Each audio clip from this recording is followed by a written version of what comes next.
깊고 깊은 요한복음에 대한 진리의 말씀을 연구하는 시간마다 하나님 함께 해주시고 또 준비 과정이나 또 증거하는 모든 또 듣는 모든 분들에게 이 깊은 진리를 깨닫고 또 하나님 말씀 안으로 들어가는 또 큰 은혜를 받는 영원히 소성하는 역사가 있게 하여 주시옵소서. 요한복음을 연구할 때마다 새 힘을 주시고 새로운 은혜와 지혜를 더하여 주시길 간절히 바라옵고 원하며 귀하고 복되신 예수님의 이름으로 기도 올려옵나이다. 아멘.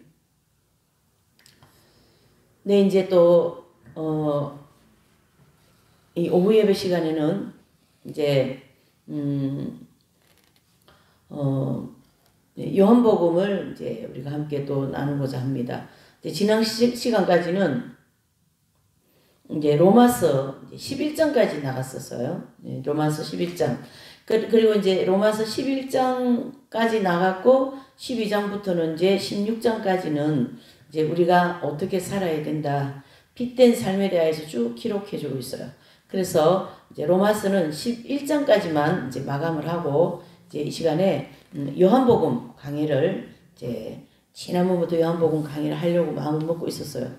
그런데 이제 요한복음은 이제 복음서가 네 개가 있지 않습니까? 마태, 마가, 누가, 요한복음 이렇게 네 개가 있는데 공간복음이라고 해서 마태, 마가, 누가복음을 세 권으로 한 권으로 묶고 그 다음에 요한복음은 따로 이렇게 해서 신학교회나 이렇게 강의가 나갑니다. 왜 그런가 하면 새 복음서하고 요한복음서하고는 내용이 전혀 다른 것으로 다루고 있습니다. 그래서 물론 뭐 저자도 다르지만은 내용이 사실은 전혀 다른 내용을 이제 다루고 있기 때문에 또 그렇기도 하고 또 우리가 이제 이 요한복음을 이제 연구를 해보면 이제 다 아시겠지만 이 성경 핵심 진리를 공부를 많이 하신 분들은 요한복음 강의하면 엄청 은혜가 되고 말씀의 깊이를 더 깨닫고 아주 너무 되게 좋아하는 경향이 있는데요. 이제 핵심 진리 공부를 많이 하지 못한 많이 들어보지 못한 이런 입장은 이 요한복음이 좀 어렵습니다. 왜 그러냐면 굉장히 영적인 깊이를 가지고 얘기를 한 거거든요. 그래서 이제 다른 말로 하면은 어쨌든 우리가 교회 시대 이긴 자들, 그쵸? 교회 시대 이긴 자들이 그분들이 하시는 그 영적인 체험. 그래서 이제 광야의 연단 과정을 다 마치고 그리고 이제 그 영적인 가나안 땅에 들어가는 그러한 이제 아주 지고한 경지, 그렇죠? 그 경지에 들어가신 분들의 기준으로 하여서 이 요한복음이 기록이 되어 있어요. 왜 그러냐면은 저자인 그 사도 요한 자체가 그런 경험을 해서 그걸 기준으로 하여서 이제 쓰셨고 또 두 번째로는 예수님의 생명을 기준으로 하여서 그 다음에 하나님의 본질적인 것 그러나 하나님의 속성을 많이 이제 바탕으로 해서 기록되어진 책이 요한복음입니다. 예, 그래서 이제 이 요한복음을 우리가 이제 연구하기 전에 몇 가지 이제 조금 이제 살펴볼 것은 어쨌든 성경의 심진리에서 공부하고 있는 것은 교회 시대 이긴 자들이 있지 않습니까?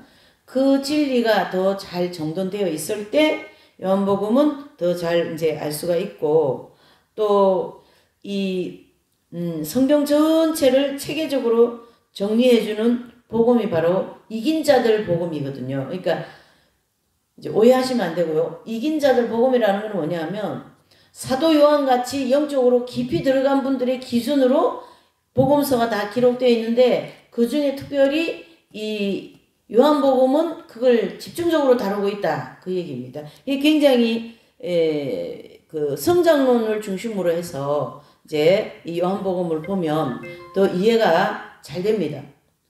그래서 보시면 우리가 이제 이제 요한복음 3장에 보면 니고데모가 이제 예수님께 오셔가지고 이렇게 질문을 하지 않습니까? 어떻게 하면은 거듭이 납니까? 즉 거듭남에 대해서 말씀하시는 거예요. 그렇게 그 거듭남에 대해서 말씀하실 때 그 3장 3절에 보면 예수께서 대답하여 가라사대 진실로 진실로 내게 이르노니 사람이 거듭나지 아니하면 하나님 나라를 볼 수 없느니라 그랬어요. 그러니까 니고데모가 4절에 보니까 니고데모가 가로되 사람이 늙으면 어떻게 날 수 있사옵나이까? 두 번째 모태에 들어갔다가 날 수 있사옵나이까? 그랬을 때 이제 5절에 예수께서 대답하시되 진실로 진실로 내게 이르노니 사람이 물과 성령으로 나지 아니하면 하나님 나라에 들어갈 수 없느니라. 그렇게 하면서 계속 니고데모의 질문과 예수님의 답변이 계속 어긋나고 있는 거예요. 그래서 사람이 거듭나야 된다. 그러니까 니고데모는 그러면 어머니 태속에 다시 들어가야 됩니까? 그건 또 주님이 아니라는 말씀은 안 하지만 다른 답변을 하지 않습니까? 물과 성령으로 거듭나야 된다. 그게 바로 거듭났다라는 거는 여기 요한복음에서 얘기하는 이 거듭났, 즉 예수님이 이제 이 요한복음 3장에서 거듭나야 된다. 그래서 하나님 나라 들어가야 된다. 이 말씀은 어디에 기준을 두고 얘기하셨는가? 그게 중요한 거죠. 그러니까 어디에 기준을 두고 얘기한 거냐면 바로 교회 시대 이긴 자들이 체험하고 있는 그 영의 지성소에 그리스도의 생명이 합일되어진 그 기준으로 예수님은 거듭나야 된다. 이렇게 얘기하신 거거든요. 우리가 예수님 처음 믿고 성령 받고 막 회개하고 막 뜨겁게 막 성령 체험하고 그것은 구원을 이제 초기 구원받은 입장이고 그 단계는 거듭났다고 볼 수는 없어요. 그러나 대체적으로 그 단계를 그냥 거듭났다. 예수님 믿고 나는 거듭났다. 그러니까 어쨌든 뭐 거듭은 났겠죠. 옛생활, 세상생활에서 이제 그리스도인 생활로 넘어왔으니까. 그런 이 요한복음에서 얘기하는 거듭나야 된다는 이 말의 뜻은 그 기준이 아니라는 얘기죠. 어디에요? 그 영의 지성소에 그리스도의 생명이 합일되어지는 그 단계에 들어갈 때가 그게 바로 거듭나는 것이다. 그 얘기를 해주고 있는데요. 그 요한복음이 그래서 깊은 진리라는 거예요. 이 성장론을 중심으로 해서 이 사도 요한은 요한 1, 2, 3서도 그렇고 요한계시록도 그렇고 요한복음도 그렇고 사도 요한은 그 서신서 그 말씀 기록한 내용이 전부 다 거기에 기준을 이렇게 하고 있다라는 거예요. 그래서 사도 요한께서는 이 성장론을 굉장히 염두에 두고 있어요. 그래서 아이들아, 청년들아, 아비들아, 그렇죠?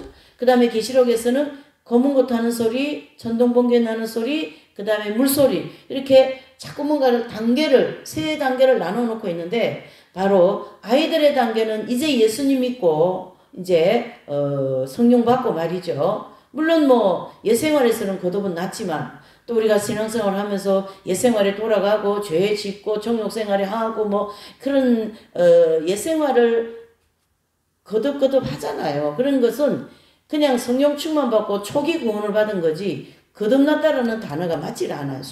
솔직히 이제 그런 입장이고 또 이제 청년들의 단계는 이제 만약에 초등, 고등, 이제 중등, 고등 이제 학교를 하고 이제 대학을 들어가면 청년이 되지 않습니까?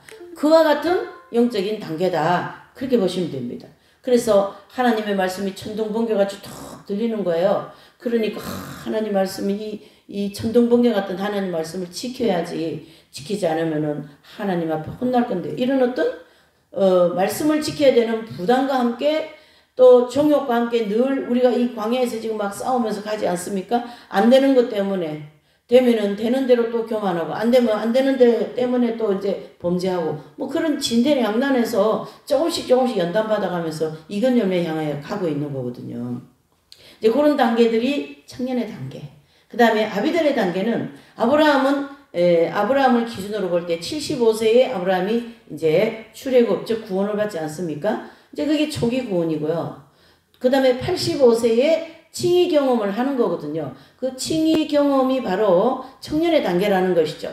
믿을 수 없는 상황을 믿었다. 그래서 내가 너를 의롭다고 인정해 줄게. 그러나 실제 아브라함은 아직 의롭게는 되지 않았는데 그 믿을 수 없는 자손이 한 명도 없는데 말이죠. 하늘의 별과 같이 자손을 많이 주겠다. 그거 어떻게 믿을 수 있어요? 지금 내 수족에는 자식이 한 사람도 없는데 그러나 아브라함은 믿었더라. 이렇게 이제 이제 창세기 12장부터 쭉 그런 기록을 해주고 있어요. 15장까지 이렇게 해서.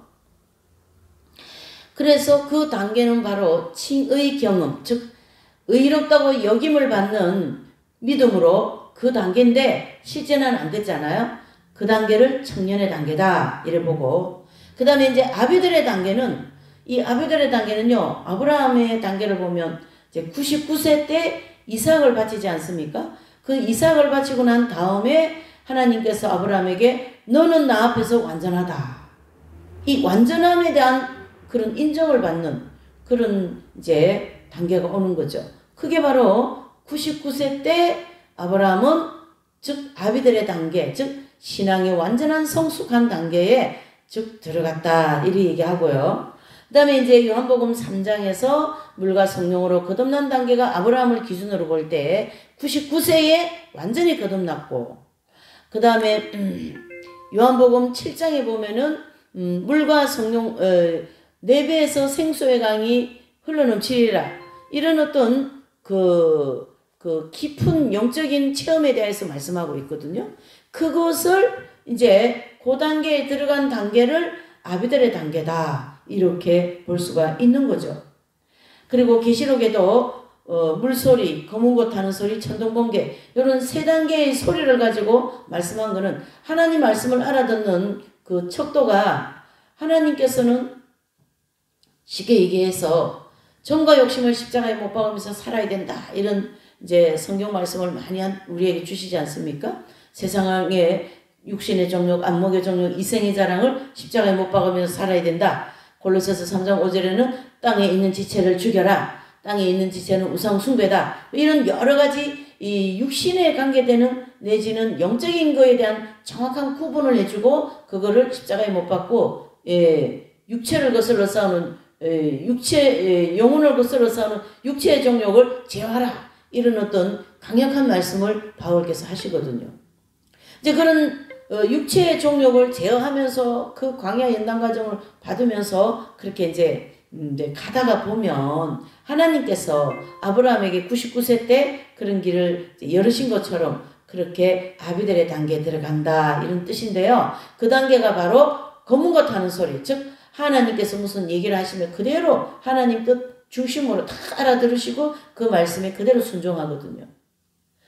근데 천둥번개 같은 이런 소리로 들리는 사람은 하나님 말씀이기 때문에 지키기는 해야 되는데, 산상수훈에 보면은 친구를 미워하면은 살인했느니라. 그 다음에 여자를 보고 음욕을 품으면 이미 간음했느니라. 이런 내면의 죄를 지적할 때에 그거를 마음의 내면에 이미 빛이 들어온 사람이기 때문에 청년의 단계는요, 천둥번개 같이 들리는 거예요. 하나님 말씀이. 그러니까 그 마음에서 말이죠. 막 친구를 미워해서 그러니까 또 하나님 말씀에는 막 계명에는 친구를 미워하면 살인했다. 막 이렇게 강력하게 내면의 죄를, 내면의 부분을 이렇게 말씀으로 쫙 비추니까 그 단계에서 괴로워하고 또 그거를 지켜보려고 애쓰고 노력하고 기도하고 금식하고 막 그러는 단계가 청년의 단계거든요. 그러나 그 천둥번개 소리 단계입니다. 그러나 이제 검은 것 하는 소리와 같은 아비들의 단계에서는 그 말씀을 넉넉히 지켜나갑니다. 사도 바울과 같이. 요한 사도 요한과 같이. 그쵸? 12제자들 같이. 폴리각 같이. 그런 어떤 그 초대 교부들, 또 교회사 전체에서 신앙의 거성들 있지 않습니까? 우리 개신교회도 그런 분들 많이 나오죠. 주기철 목사님, 손양호 목사님, 또 이성보 목사님, 이용도 목사님, 이런 분들이 다 그 경지에 들어가신 분들이거든요. 이제 그 경지에 들어간 분들이 바로 하나님의 말씀이 참 아름답게 들리는 거예요. 검은 것 타는 것처럼. 그 다음에 물소리같이 들린다. 이거는 하나님 말씀을 하시기는 하시는데 육적인 것만 하나님 말씀 알아듣는 거예요. 마치 이 니고데모 같이. 니고데모는요, 이 당대에 사내들인 회원으로서 굉장히 어떤 사회적인 지위, 종교적인 지위가 굉장히 높은 사람이에요. 그리고 굉장히 인품도 좋으시고 그런데 영적인 것이 전혀 이렇게 성장이 안 되어진 그런 분이에요. 율법주의적인 사람이기 때문에. 그래서 물과 성령으로 거듭나야 된다 하니까 모태로 다시 들어갈까요? 이렇게 전혀 반대적으로 하나님 말씀을 영적으로 못 알아듣고 육적으로만 얘기하는 그런 장면을 우리에게 보여주고 있습니다. 영적으로 되게 어린 거예요. 영적인 성장이 거의 안 됐던 거예요. 니고데모 역시도 지위는 많이 높지만 마찬가지로 우리가 큰 교회 하고 인지도도 굉장하고 그러는 사람들이 영적으로 성장을 많이 한 것처럼 생각하는데 그렇지 않습니다. 예. 하나님께서 그런 외향적으로 큰 것을 가지고 그 사람이 성장한 것 그렇게 기준으로 보지 않아요. 예. 그래서 이 요한복음을 우리가 연구할 때 반드시 뭐가 바탕이 되어야 되냐면요. 영적 성장론이 접목이 되어야 돼요. 그래야지 말씀이 술술 잘 풀립니다. 마침 이 3장에 요한복음 3장에 나온 니고데모와 예수님과의 대화도 그렇고 그 다음에 요한복음 7장에 가서 하나님의 말씀이 너희를 정결케 했다. 그렇죠? 그 다음에 내배에서 생수의 강이 강같이 흘러넘치리라. 이런 말씀은 어떤 체험을 가지고 이렇게 말씀하시는가? 그것은 성장론이 나와야만이 풀리게 되어 있는 말씀들입니다. 그래서 이 요한복음을 연구하는 입장에서 이 성장론에 대한 진리가 굉장히 중요하다. 그래서 성장론 진리를 그때그때 대입하여서 이제 해석을 해 나가게 될 것이다 라는 거고요. 그 다음에 이 요한복음을 공부하고 하면 빛과 어둠이 뭔지 분별하는데 정말로 큰 도움이 됩니다. 예. 그래서 요한복음은 영적인 진리를 담고 있는 말씀이기 때문에 빛이 무엇인지 어둠이 무엇인지 알지 못하면요. 절대 이 요한복음을 이해할 수가 없다라는 거예요. 이해되시죠? 그래서 빛과 어둠에 대해서 어떤 우리가 공부한 성경 핵심절이 있지 않습니까? 그래서 그걸 많이 공부하면 요한복음 해석하는 데 도움이 많이 된다 이런 뜻이에요. 왜요? 이건 빛이고 이건 어둠이고 이건 빛이고 이건 육적인 거고 이건 영적인 이게 정확하게 이게 요한복음은 기록이 많이 되어 있기 때문입니다. 또 이제 이 요한복음을 우리가 이제 연구할 때 여러 가지 어떤 배경과 그런 어떤 신학적인 내용을 이제 연구하기 위해서 주석을 많이 참고해야 되는데요. 그 주석도 또 너무 글쎄요 제가 쓰는 주석은 또 이제 있으니까 근데 이제 너무 막 그냥 신형적인 주석은 쓰는 거 별로 좋은 건 아닌 것 같아요. 왜 그러냐면 신신학이니 자유주의 신학 이런 사람들도 막 주석 같은 걸 써내고 하기 때문에 주석도 잘 봐야 됩니다. 그래서 그런 정통성이 있는 그런 주석을 좀 참고하면 좋고요. 그 다음에 이제 이 요한복음을 연구하면 이긴 자들이 체험하는 것이 뭔가를 정확하게 알 수 있어요. 이긴 자들이. 그래서 이 요한복음뿐만 아니라 성경 전체 이렇게 보면요. 이긴 자들 기준으로 쫙 기록이 되어 있어요. 네. 그래서 이긴 자에 대한 내용을 많이 알아야 성경을 전체적으로 보는데 좀 수월하다, 막힘이 없다 이래 볼 수가 있습니다. 네.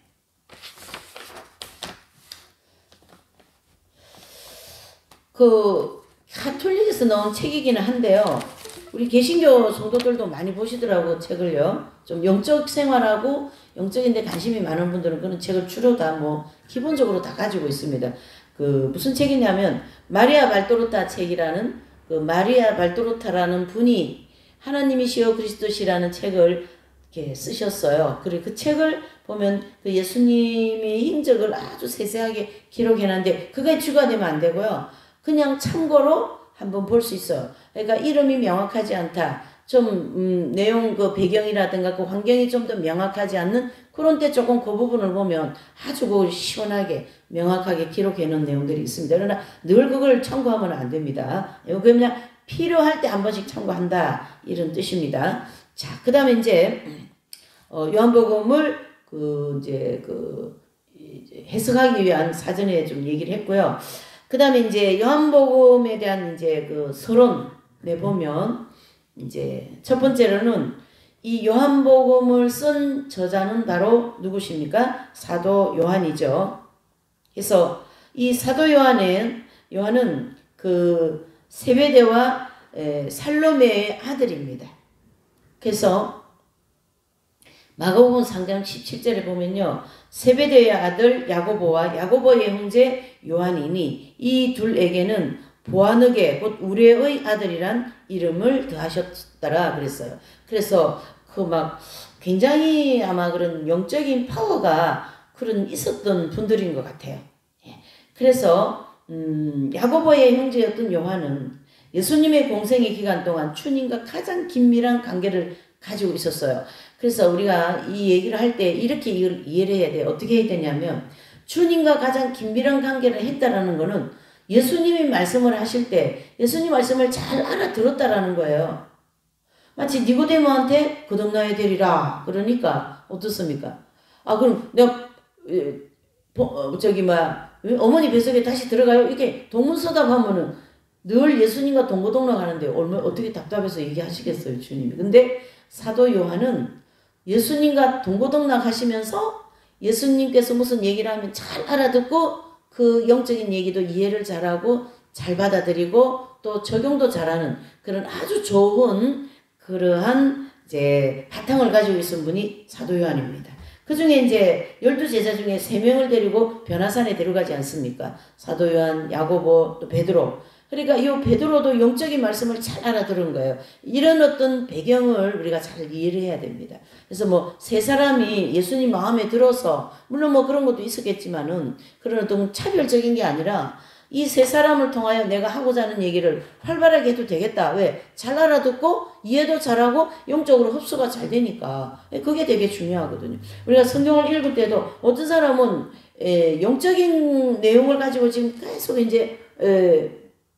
공부도 하고 하는데 계속 그걸 육적으로만 받아들이는 거예요. 그래서 이 땅에서 잘 되고 잘 먹고 잘 살고 제가 뭐 하는 거 잘 되고 뭐 목회를 하면 목회도 잘 되고 뭐 이렇게 받아들이면 그 영적인 말씀이 잘 못 알아듣는 거거든요.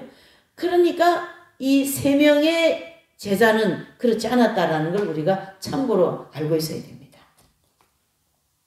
자, 공생의 시작 시 요한의 집은 갈릴리, 이제 그 유명한 갈릴리 지역에 있었고요. 아버지와 형과 함께 갈릴리 호수에서 어부 생활을 했어요. 예.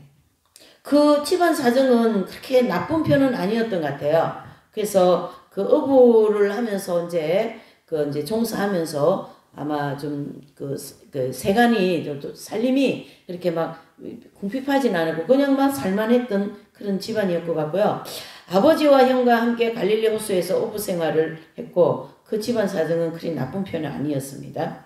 그의 아버지 세베대는 주님께서 공생의 기간이 시작될 무렵에 일찍 돌아가신 것 같아요. 그 외에는 아버지 얘기가 그렇게 많지가 않거든요. 예. 따라서 살로메는 예수님을 섬기는 일에 전념할 수 있었다. 이 살로메가 이제 사도 요한의 어머니인데 마가복음 마태복음 20장 20절에 보면은 유명한 말씀 있지 않습니까? 우리 아들 자의정 하나는 우의정 시켜달라고 막 그렇게 하시는 이 어머니가 살로메고요. 또 예수님이 부활하신 사건 그 첫 새벽에 제일 먼저 간 분이 또한 이 어머니 살로메이기도 합니다. 그래서 아마 이 집 식구들이 좀 그 종교심이 강했고 신앙심이 굉장히 깊었던 것 같아요. 그래서 이 이제 어머니는 예수님께서 부활할 때 아침 일찍 무덤에 찾아간 여인들 중에 한 사람입니다. 마가복음 16장 1절에 보면 나옵니다. 그래서 요한은 갈릴리의 그 공립학교에서 그 형과 함께 교육을 받은 것으로 이제 학자들은 좀 추측을 하게 됩니다.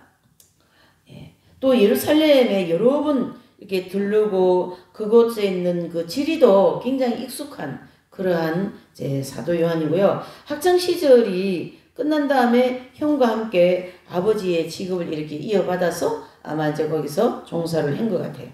이때 이스라엘 선지자 한 사람이 나타났는데 바로 그 사람이 세례자 요한이었어요.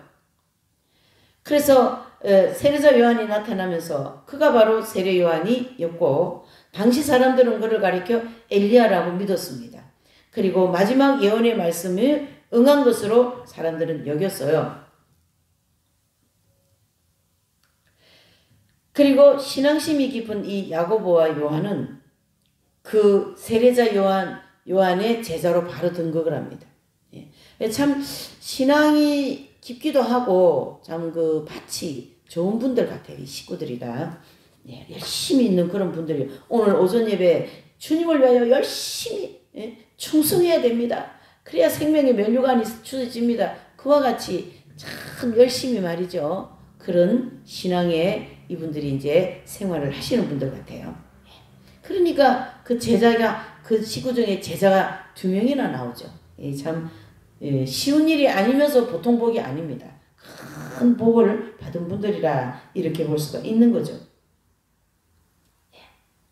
이때 요한의 나이가 약 한 25세 정도 된 것 같고요. 그 후에 예수님께서 요단강에 나타나셨을 때에 주님을 따르기로 결심합니다. 그러니까 세례자 요한이 나타났을 때는 세례자 요한 막 쫓아다녔는데 이제 그 다음에 누굽니까? 예수님이 오시지 않았어요? 예수님이 오셨을 때는 이제 세례자 요한이 이제 또 순교하지 않아요? 그리고 이제 이 2분은 예수님의 제자로 이렇게 또 이렇게 이제 합류를 하는 거죠. 참 보면 세례자 요한 제자, 예수님의 제자 그냥 그 올고전 알맹이만 쫓아가는 그런 사람들이 전혀 다른데 눈 돌리지 않고 이게 참 밭이 좋은 사람들이죠. 마음밭이 좋은 그런 사람들입니다. 그래서 자신의 직업과 가정을 버리고 주님의 영원한 제자가 되는 그 위대한 사도 요한이 되는 것이죠.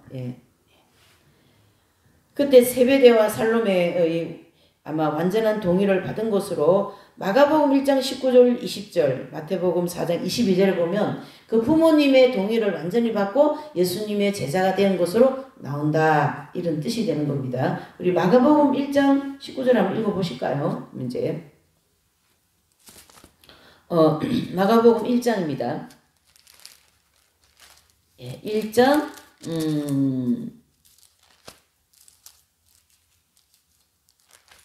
1장 19절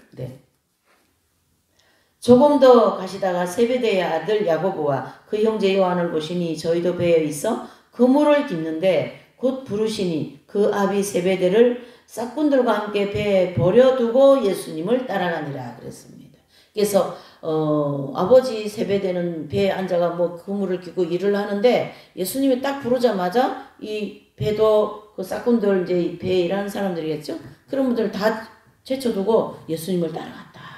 이 성경에는 제자들이 하던 일을 놓고 그냥 따라갔다 이렇게 나와 있어요. 머뭇거렸다든가 내 저분 쫓아가도 될까? 저분이 이단이 아닐까? 저분이 가짜가 아닐까? 그런 고민의 장면이 별로 없어요. 12명 다 부를 때. 가룟 유다는 잘 모르겠어요. 어떻게 불렀는지. 어쨌든요. 그래서 이 2 형제의 본래 성격이 굉장히 열렬하고 열성적이고 심지어는 격렬하기까지 하였었기 때문에 보아느게라는 그런 이제 이름을 붙였고 또 마가복음 3장 17절을 보면요. 세상적인 큰 야망을 갖고 있었던 분들이기도 해요. 마가복음 이제 3장 17절에 보면요. 3장 17절 한번 보실까요? 제 편은 좀. 자, 3장 17절 또 세베대의 아들 야고보와 야고보의 형제 요한이니 이 둘에게는 보아느게 곧 우리의 아들이란 이름을 더하더라 그랬습니다. 그리고 이제 18절에 보면 안드레아, 빌립과 바돌로메 이렇게 12제자들 이름이 기록되면서 이제 나가는 것을 볼 수가 있어요. 그래서 그리고 이제 이 제자 요한은 예수님의 만찬석에서 가장 예수님 옆에서 앉아가지고 예수님 그리고 예수님에 대한 그 사랑을 이렇게 이제 하는 모양을 볼 수 있는데 그때의 이 요한은 이제 그 가룟 유다 그쵸? 최후의 만찬석상에서 가룟 유다의 배신을 미리 알아차렸다라는 거예요. 그래서 주님의 재판자리까지 따라갔으며 십자가에 주님이 못 박히는 가장 가까운 곳에서 목격한 제자 중에 한 분입니다. 12제자들은 다 이런저런 이유로 해서 도망을 갔는데 이 사도 요한은 예수님이 십자가 밑에까지 그쵸? 우리가 이런 영화라든가 이런 장면을 보면 그 밑에 성모님하고 사도 요한이 꼭 있들 아닙니까? 그와 같은 분이에요. 이 요한이라는 사람. 참 굉장한 분인 것 같아요. 참 본받고 싶은 마음은 되게 많은 사람인 것 같아요. 이 사도 요한은. 우리가 예수님께서 이제 오실 때가 임박하다고 그렇게 하는데 정말 예수님 오시는 그 시간까지 우리가 이 진리를 끝까지 말이죠. 사소하고 어떤 그런 사적인 게 와도 그걸 다 이렇게 분별해서 오직 진리만 따라가는 그러한 끝까지 가는 우리 모두가 되어야 승리를 하게 되는 거겠죠. 이 요한께서도 그렇지 않았습니까? 예. 그래서 예수님께서 십자가에 달리셔갖고 이제 어머니 성모 마리아 어머니를 사도 요한에게 부탁하지 않습니까? 네. 그래서 이 요한은 참 이 장면을 보면은 예수님도 참 마음이 좀 그래도 그나마 이 나이 많은 노모 어머니, 육신의 어머니도 어머니지 않습니까? 얼마나 효자하셨는데요. 예수님이 소모님께. 그런데 이제 가셔야 되는데 이 어머니를 어디다가 좀 부탁을 해야 되잖아요. 그 당시는 여자가 혼자 사는 게 쉽지가 않거든요. 그러니까 사도 요한에게 내 어머니를 부탁한다. 참 그 장면을 이렇게 우리가 묵상을 해보면 참 깊은 그런 주님과의 사랑과 또 관계를 느낄 수가 있는 거죠. 제가 이런 얘기를 하는데도 막 그 예수님과 사도 요한의 관계를 그 깊고 그 영적인 그 참 아름다운 관계를 막 그런 게 막 느껴지는구만요. 참 얼마나 예수님께서 십자가에 죽어가시는데 요한에게 어머니를 부탁하는 그 장면들을 우리가 깊게 생각해 볼 수가 있는 거죠. 그런 분이 사도 요한이라고요. 그래서 주님으로부터 육신의 어머니인 성모 마리아의 일생을 위탁받는 거죠. 그래서 19장 이제 요한복음 19장 한번 보실까요? 조금 읽고 넘어가면 더 은혜가 될 것 같습니다. 요한복음 19장 25절 27절이 되겠습니다. 요한복음 19장 25절 27절. 자, 예수님의 십자가 곁에는 그 모친과 이모와 글로바의 아내 마리아와 막달라 마리아가 섰는지라. 예수님께서 그 모친과 사랑하시는 제자가 곁에 섰는 것을 보시고 그 모친께 말씀하시되 여자여 보소서 아들이니다 하시고 또 그 제자에게 이르시되 보라 내 어머니라 하신데 그때부터 그 제자가 자기 집에 모시니라. 아멘. 그렇습니다. 예, 우리가 오늘 이 세 구절 말씀만 가지고도 묵상을 해도 정말 그 예수님의 그 깊은 사랑 또 예수님과의 그 깊은 영적인 그런 이제 관계 그런 거를 더 많이 느낄 수가 있는 거죠. 결국 이 사도 요한은 주님으로부터 영적인 이런 강력한 권세와 영적인 내용이 담겨 있는 요한복음을 기록하게 되고 또 요한 1, 2, 3서 서신을 기록하게 되고 또 뭡니까? 마지막 성경책이라고 하는 요한계시록을 기록하는 아주 중요한 예수님의 제자로서 가장 중요한 역할을 하는 분이 사실은 이 사도 요한이에요. 예. 물론 베드로도 수제자로서 그렇게 하지만 정말 중요한 역할을 하신 이 요한이라고 할 수가 있는 거죠. 그래서 사랑을 완성시킨 사랑의 영원한 사도가 된 거죠. 그래서 천국에 가면 12지파가 쫙 있고 뭐 베드로 같으면 충성지파 이렇게 있지 않습니까? 그러면은 이 사도 요한은 사랑지파의 지파장이 되어 있는 거예요. 그러니까 예수님에 대한 사랑 그 깊이가 엄청나다 이래 보셔야 되는 거죠. 그래서 예수님께서 부활승천하신 다음 요한은 마리아를 예루살렘에 있는 집으로 모시고 왔고 그곳에서 성모 마리아가 세상을 떠날 때까지 함께 머물러면서 성모님을 공양한 그런 내용을 볼 수가 있습니다. 아마 수년이 지나간 듯 이제 그 시간이 아마 성모님이 언제 돌아가신지는 잘 모르겠어요. 그러나 이제 한 수년 정도 지나고 이제 가시지 않았나 이렇게 볼 수는 있는데요. 어쨌든 베드로와 친밀한 관계를 유지했습니다. 이 요한은. 그 다음에 형 야고보가 순교당하는 아픔을 견뎌야 했어요. 그래서 그 박해에도 불구하고 예루살렘에 끝까지 남아 있었던 거예요. 이 이 사도 요한이. 그래서 주님께서 못 박히신 지 20년이 지난 다음에 선교 활동에 나서게 되었고 가장 적임자로서 에베소를 택한 에베소 그 교회를 택하여서 거기서 이제 감독으로 이제 활동을 한 거죠. 그리고 로마의 수많은 수 없는 박해로 반모섬에 추방이 됩니다.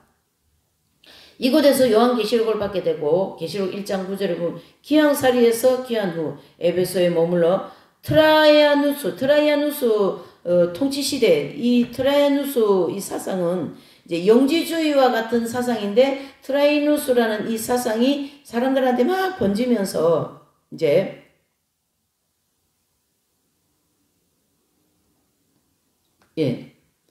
그래서 귀양살이에서 귀환한 후에 에베소에 머물다가 트리아누스 통치시대 아주 그때 이제 그 당시 아마 나이가 들어 있었던 것 같아요. 그래서 예수님께서 십자가에 못 박히신 지 68년 만에 세상을 떠납니다.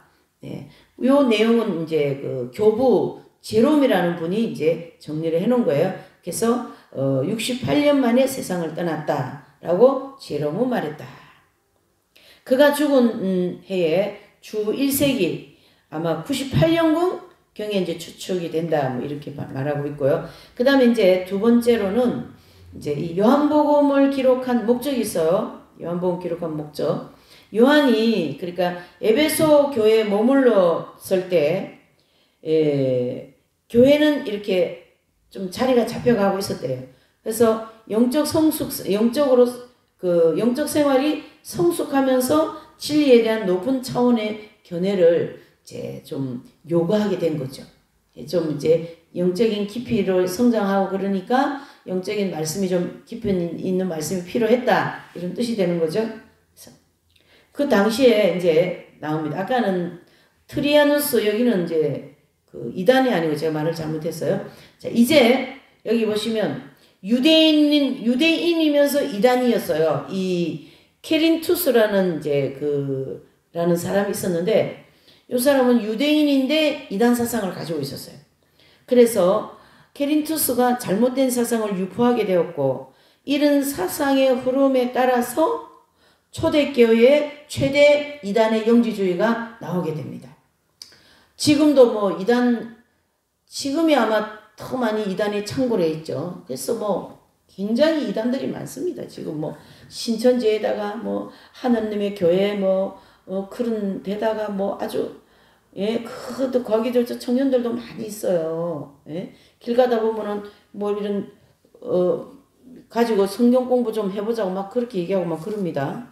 말짱하게 생긴 그런 청년들이 그렇게 하고 있어요. 그러니까 하나님의 교회인가 뭐 그러니까 당신네들은 뭘 믿습니까? 그러니까 자기들은 그 하나님의 교회 뭐 교주 이름이 있더라고요. 그 사람을 믿는다는 거예요. 그래서 참 기가 차더라고요. 그러한 이제 이 사도 요한 당시도 이 영지주의 같은 그러한 이단 사상을 퍼뜨린 거예요. 이런 이단들이 창궐하고 막 이런 사상이 막 기독교 안에서 번지고 그러니까 이제 이 요한께서 올바른 하나님에 대한 진리를 써야 되겠다. 내지는 하나님에 대한 편지를 써야 되겠다. 그러면서 심각하게 생각하면서 이 요한복음을 기록하게 된 동기가 되는 거죠. 그래서 이런 이단의 공격에서도 성도들과 교회를 보존하고 예수님께서 영원전부터 계신 분이며 성육신하신 분이며 우리에게 영원한 생명을 주시는 분임을 강력하게 증거할 목적으로 요한복음을 기록하게 됩니다. 특히 경험적인 영적 사실들을 대하여 분명하게 증거하고 있죠. 동시에 이 마지막 때 말이죠. 이 성경의 진리에서 얘기하는 이 교회 시대 이긴 자들이 경험하는 이 높은 영적인 경험에 철저히 근거하고 있는 것이 바로 이 요한복음이다. 그 얘기를 해주고 있는 거죠. 자, 그러면 이제 조금 이제 이 요한복음의 그 내용을 조금 이제 우리가 서론적인 거를 좀 살펴봤고요. 이제 1장부터 한번 들어가 보겠습니다. 요한복음 1장. 1장, 요한복음 1장을 한번 펴보실까요?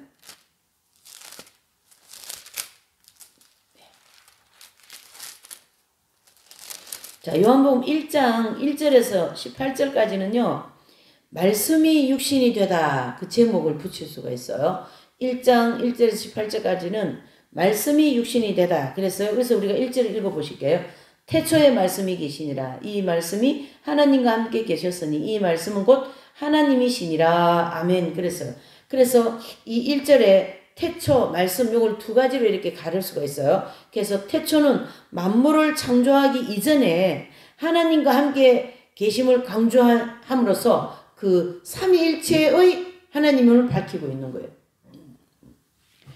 태초는. 그 다음에 이제 말씀은 하나님 입에서 나오는 순수한 말씀이시고, 또 주님은 하나님과 태초부터 함께 계시면서 예수님께서도 말씀으로 역사하셨음을 증거하고 있습니다.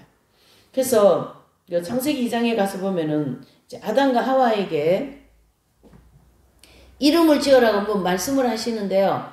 우리가 함께 이름을 짓게 하자, 이렇게 이게 그 복수의 얘기를 하고 있어요. 복수. 그런 내용을 보면 삼위일체의 하나님, 예수님도 하나님 아버지께서 말씀으로 창조하시고 일을 하실 때 동참하셨다, 이래 보셔야 되는 겁니다. 그렇게 또 학자들이 보고 있기도 하고요. 그래서 예수님은 하나님과 태초부터 함께 계시면서 예수님께서도 말씀으로 역사하셨음을 증거하고 해주고 있고요. 말씀으로 역사하시고 창조하셨음을 증거하고 있다를 이제 강조하고 있는 거죠. 2절, 4절까지 보실게요. 2절, 4절이요. 그가 태초에 하나님과 함께 계셨고, 그렇죠? 그가 누구예요? 예수님이 하나님 아버지와 함께 계셨다, 태초에. 그 다음에 이제 3절, 4절. 만물이 그로 말미암아 지은 바 되었으니 지은 것이 하나도 그가 없이 된 것이 없느니라. 그 안에 생명이 있으니 이 생명은 사람들의 빛이라 그랬습니다. 자, 여기까지 한번 볼게요.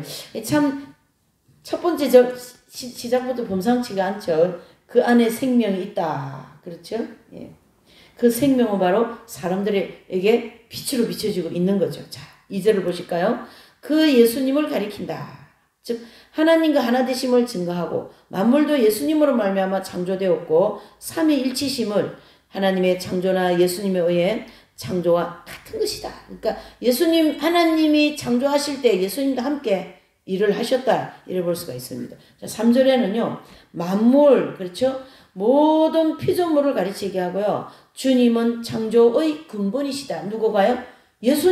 주 예수님은 창조의 근본이시 되는 분이다. 4절에 보면 생명이죠. 이 생명은 뭐냐면 이는 하나님의 순수한 생명을 가르치게 합니다. 순수한 생명. 그래서 인간의 생명과는 분리해서 생각해야 돼요. 우리가 이 목숨 있죠, 생명. 이거하고는 다릅니다. 이거하고는. 그래서 인간의 생명과는 분리해서 생각해야 되고, 또 그리스도의 영원한 생명으로 영생을 가리키게 합니다. 영생. 그래서 나를 믿는 자는 영생을 얻는다 그랬잖아요. 그러니까 예수님으로 인하여 영생을 얻는 거예요, 우리가. 예수님께서 우리에게 영생을 주신 거예요. 예.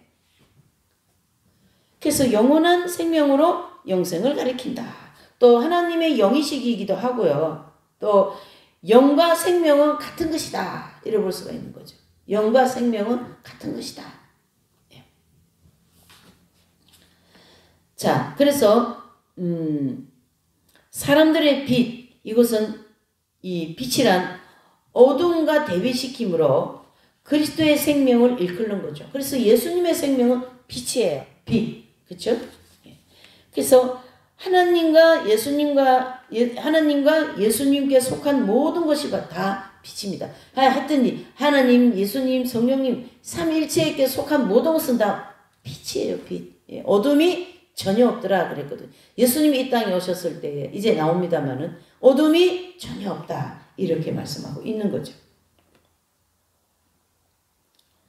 그래서 주님의 언어, 행실, 모습, 표정, 마음, 생각, 판단 이런 하나님, 예수님으로부터 나오는 모든 것은 다 빛이에요. 빛. 그래서 주님은 빛의 근원이시다. 그러므로 죄악, 즉 어둠의 세력에 물든 우리를 구원하시고 빛, 생명을 주시는 분이다. 그러니까 예수님께서 우리에게 주시는 모든 것은요 다 빛이요 생명이다, 이렇게 볼 수가 있는 거죠. 자, 6절을 보실게요. 5절 6절입니다. 시작.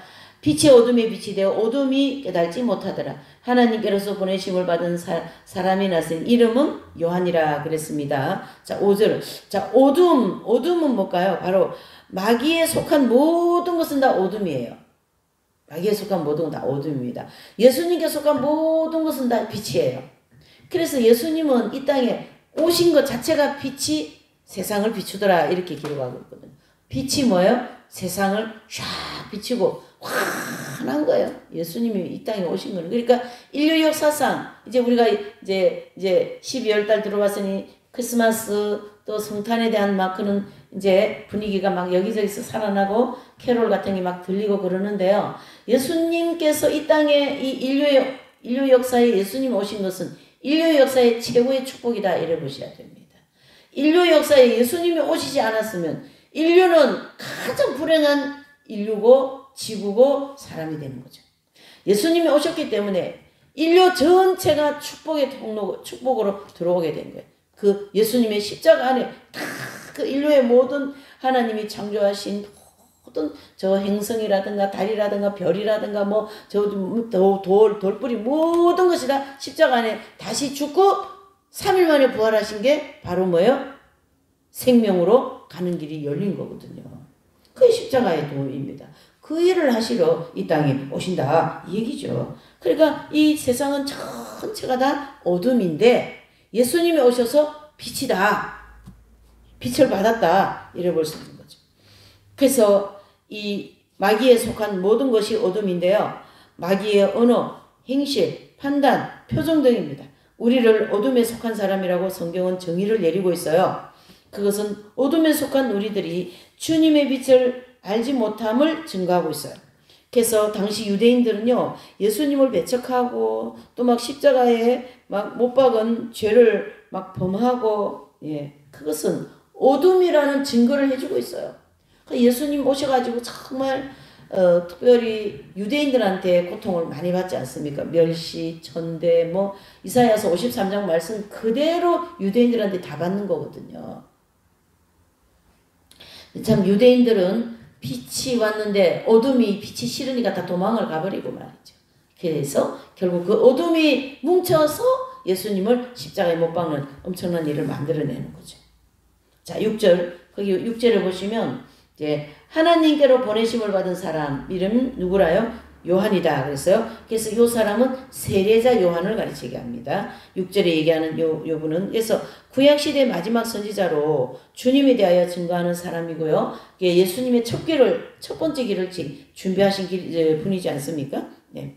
그리고 주님보다 먼저 활동한 분으로서 주님의 사역을 위하여 길을 열으신 분, 길을 예비하신 분 이래 볼 수 있어요. 자, 7절에서 9절까지 보실게요. 제가 증거하러 왔으니 곧 빛에 대하여 증거하고 모든 사람으로 자기를 인하여 믿게 하려 함이라. 그는 이 빛이 아니요 이 빛에 대하여 증거하러 온 자라. 참빛 곧 세상에 와서 각 사람에게 비추는 빛이었나니 그랬습니다. 자, 7절에서 9절까지는 주님을 증거함으로 주님을 소개하고 주님의 길을 예비하신 분이다. 이 일을 하는 분이 누굽니까? 바로 세례자 요한이죠. 그래서 이스라엘 백성을 주님께로 인도하시는 분이고 광야에서 외치는 자의 소리입니다. 누가요? 세례자 요한이. 8절에도 세례 요한은 빛 자체가 아니고 오직 빛을 받아 증거하는 선지자일 뿐이다. 그래서 예수님이 빛이라고 계속 예수님에 대해서만 얘기하고 있는 거죠. 자, 9절에도요.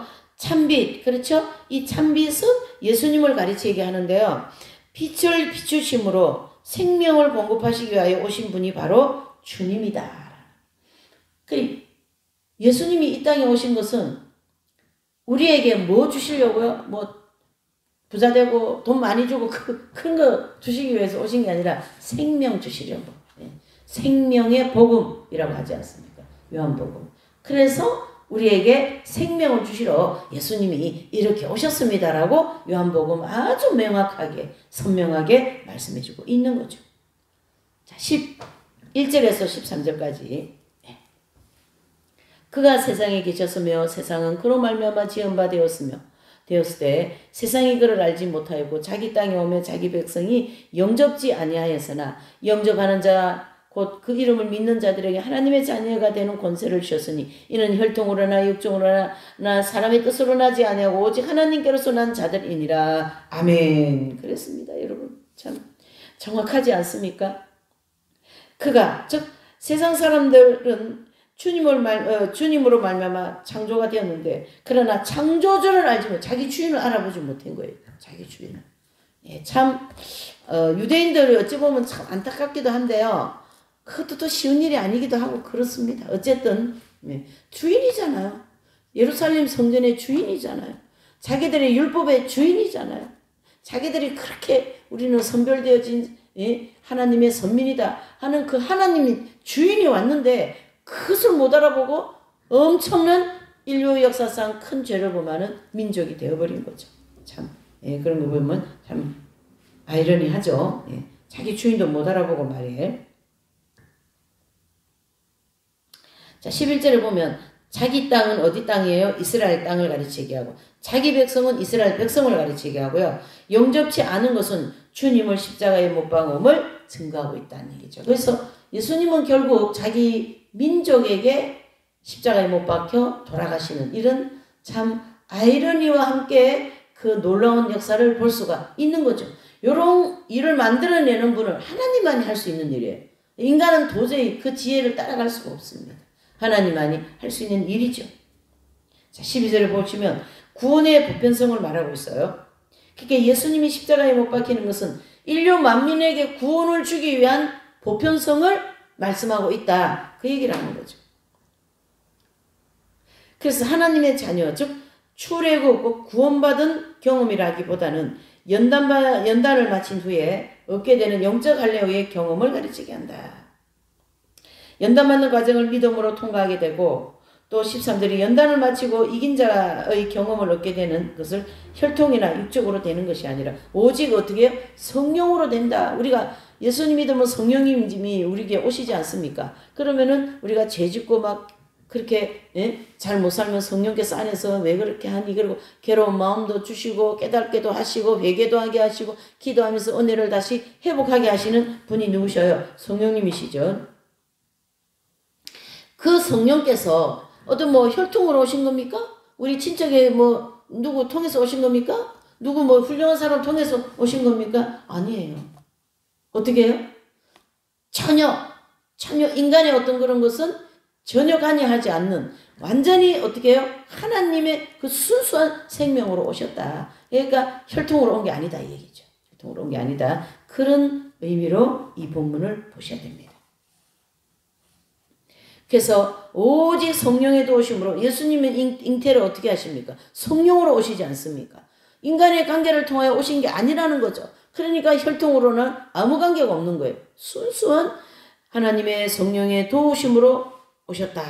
그러기에 하나님께로서 난 자들이라고 하고 또 완전히 거듭난 성도다. 새로운 피조물이라고 고린도후서 5장 16절 17절에 말씀하고 있습니다. 그래서 물과 성령으로 거듭나야 되리라는 것은 인간의 혈통과 이런 것들이 전혀 개입되지 않는 순수한 하나님의 은총, 성령의 역사로만 거듭나는 것을 어떻게 해요?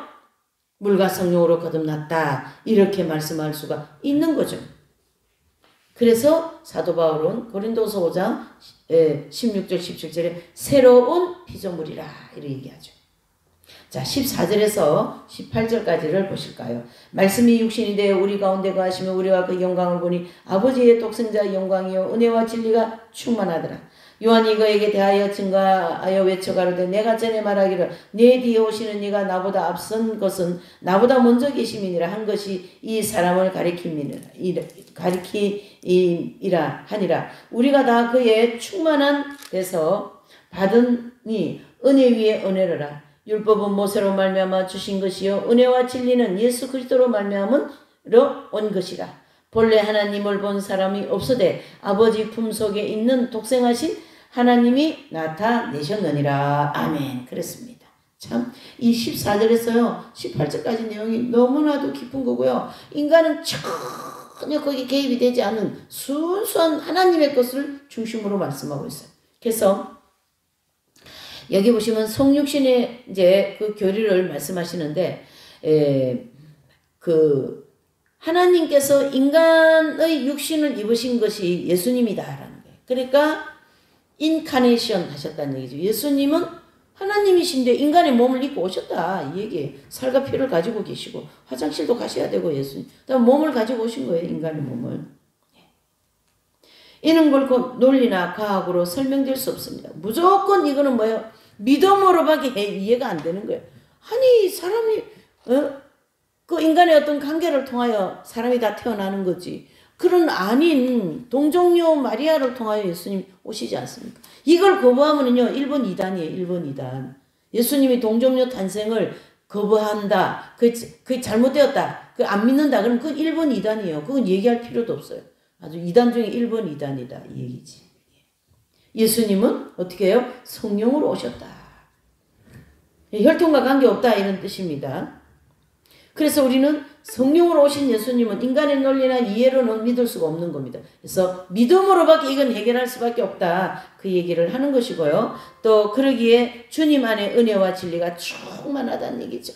진리의 은혜가 충만하니 진리를 따르는 사람은 얼마나 은혜가 충만하며 예수님을 따라가는데 아름답겠냐 이런 얘기를 할 수가 있는 거죠. 그래서 주님의 영은 하나님의 영이다 이래 볼 수가 있습니다. 자 15절에 세례 요한이 그 증거한 내용을 보면 실제 나이는 주님보다 6개월 앞섰어요. 그 세례 요한의 어머니 엘리사벳이 먼저 아기를 배지 않습니까? 그리고 6개월 후에 동정녀 마리아께 예수님이 이제 잉태가 되는 거거든요. 그러니까 6개월 앞섰어요. 세례자 요한이. 그렇게 했으나 예수님은 태초 전부터 계신 분이시므로 세례 요한보다 훨씬 앞선 분이심을 요한이 증거하고 있는 거죠. 15절에 15절을 한번 더 보실까요? 요한이 그에게 대하여 증거하여 외쳐가로되 내가 전에 말하기를 내 뒤에 오시는 이가 나보다 앞선 것은 나보다 먼저 계심이니라 한 것이 이 사람을 가리킴이라 하니라. 세례 요한보다 나보다 앞선 분이다. 나는 뒤에 있는 사람이다. 그 얘기를 하는 거죠. 하나님이시다라는 뜻이에요. 예수님은. 그렇죠? 세례 요한이 정확하게 삼위일체의 하나님을 예수님을 증거하고 있는 거죠. 그래서 그분은 진리여 은혜가 충만한 분이다. 그렇게 볼 수가 있는 겁니다. 또 16절에 예수님을 통해서만 은혜를 받을 수 있는 것이고 그 은혜는 부족함이 없습니다. 그래서 수가성 여인에게 이제 예수님께서 여기 이제 나오지 않습니까? 내가 주는 물은 영원히 어떻게 한다요? 목마르지 않는다. 그런 얘기를 해주고 있습니다. 또 은혜와 진리는 예수님을 통해서 왔고 율법은 모세를 통하여 하나님께서 허락하신 것이다. 이렇게 보시면 되고요. 18절에 죄인된 모습으로 하나님을 볼 수 없으나 예수님을 통해서 하나님을 볼 수 있는 길이 열렸다. 그래서 모든 것을 다 예수님을 통하여 우리는 하나님께로 나가게 되어 있어요. 제 문제도 예수님을 통하여, 속죄원청도 예수님을 통하여, 우리 인생 살아가는 모든 문제도 예수님을 통하여 다 먹고 사는 문제까지 다 해결되는 게 예수님을 통하여서 되는데 그것을 다른 말로 하면 복음이다. 이 얘기예요. 예수님은 복음이에요. 예수님은 아예. 그 예수님께 오니까 먹는 것도 해결나고 말씀도 해결나고 영혼도 해결나고 영육 간에 해결이 나지 않습니까?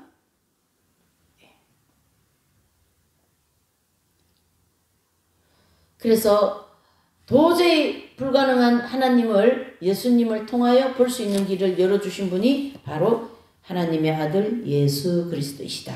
이렇게 봅니다. 자, 오늘 요 1장 18절까지 하고 다음 주 또 이어서 하겠습니다. 조금 이제 양이 많이 있으니까 조금 이거 좀 해야 되겠어요. 자, 오늘 여기까지 하시겠습니다. 기도하십니다. 사랑과 은혜가 충만하신 하나님 아버지 감사합니다. 이 요한복음을 통하여 우리 영혼이 다시 한번 소성하게 하시고 우리 영혼이 다시 한번 진리의 튼튼히 서게 하시고 아버지 우리의 영혼이 다시 새롭게 되어서 마지막 때를 준비하고 달려갈 수 있는 은혜를 충만히 내려 주시옵소서. 은혜와 진리와 또 충만하신 예수님을 언제나 사랑하며 주님을 따라가기에 부족함이 없도록 도와주시기를 간절히 바라옵니다.